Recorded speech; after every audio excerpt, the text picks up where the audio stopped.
Sonoma County is well known as a wine and food destination around the world. From the outside looking in, our food is thought to be dominated by sustainable and organic ingredients prepared by renowned chefs. However, that is not the reality for much of our community. Welcome to Community Health Connections. My name is Oscar Chavez. In this episode, we'll take a look at our food system, where our food comes from, where it ends up, and what happens in between. Through the collaboration of many different people and organizations, Sonoma County is working to build a strong, healthy, and sustainable food system for generations to come.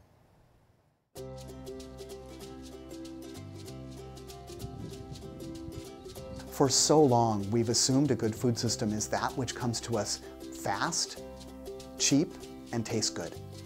Now, I have nothing against fast and cheap and tastes good, but the fact is that if we look at the long term of where we're headed, too many of us actually don't feel good with the food that we're putting in our bodies. It is no secret that we have childhood obesity.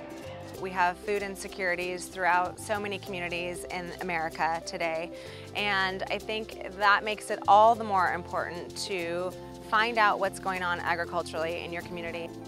I really think it starts with education, from children learning things in schools, but even mom and dad shopping for the family at the store.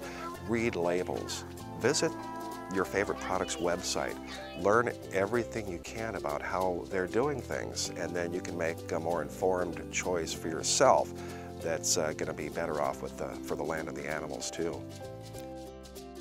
We've always been solar assisted. It was the year 2010 we became 100% here at the farm.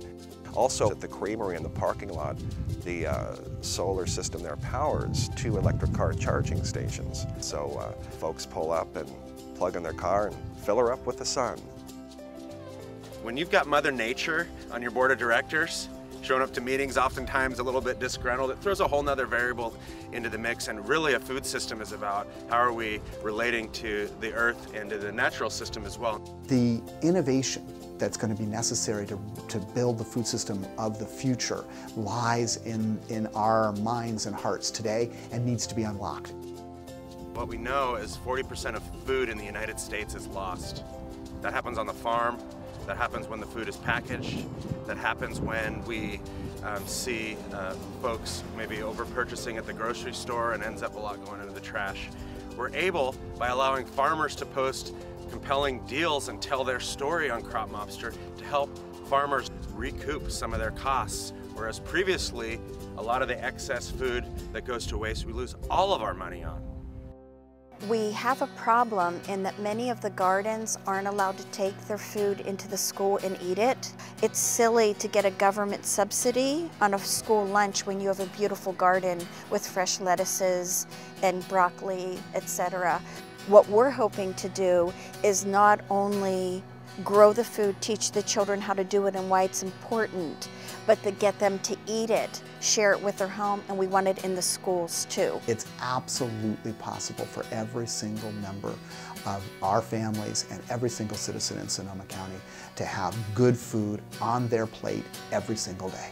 One of the things that we're doing to make this more sustainable is by providing the produce handling and storage training, by providing the stores with how to do food demonstrations themselves and how to put up marketing materials themselves. Our hope is that they will continue doing this work once the project is gone from their store. Our ability to consistently feed ourselves food that nurtures us, that improves our prospects for the future by making us stronger and healthier and smarter, that's the only way that we can guarantee our future. Soon in the world there's going to be like no more stuff for fast food, and we're going to have to all eat like food, like garden food, because like they'll never run out.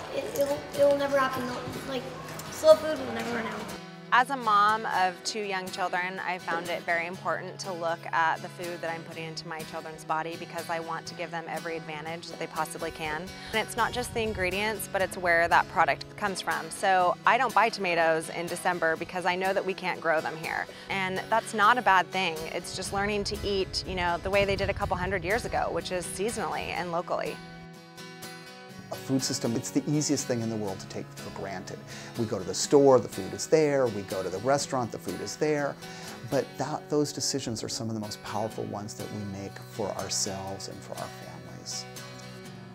There's a lot of incredible work happening in Sonoma County, and we don't want to waste our resources or our donors' resources replicating something that's already happening. We want to do the piece that we do really excellently that will add to the collective impact of the whole.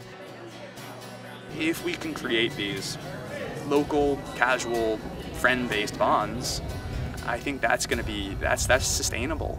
That's sustainable agriculture. Thank you for watching this episode of Community Health Connections. To see past episodes and to learn more about this program, visit krcb.org/health.